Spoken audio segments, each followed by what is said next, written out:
morning guys! Tara magluto tayo ng fried chicken. So meron tayong 4 na legs dito. So hahatiin ko lang yan sa dalawa.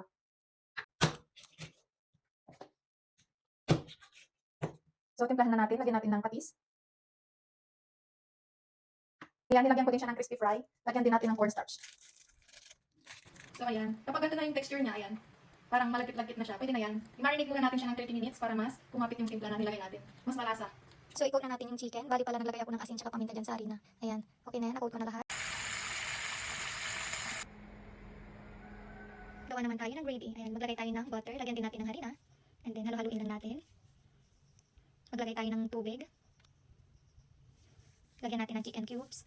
Maglagay din tayo ng paminta. Maglagay din tayo ng kaunting seasonings. And then, kaunting sugar. Then, lagyan din natin ng kaunting toyo. Ayan. Halo-haluin lang natin guys hanggang sa yan ay lumapot. So, depende sa inyo kung gaano kalapot yung gusto nyo. Sa akin kasi, gusto kong lapot, ganyan lang oh. Yan, okay na yan sa akin. Yan, okay na yung fried chicken natin guys. Tikman na natin. So, lagyan natin ng gravy para mas masarap. So, yun lang guys. I-try nyo na rin. Dahil masarap yan, juicy and crispy, malinamnam. Thank you for watching. Bye!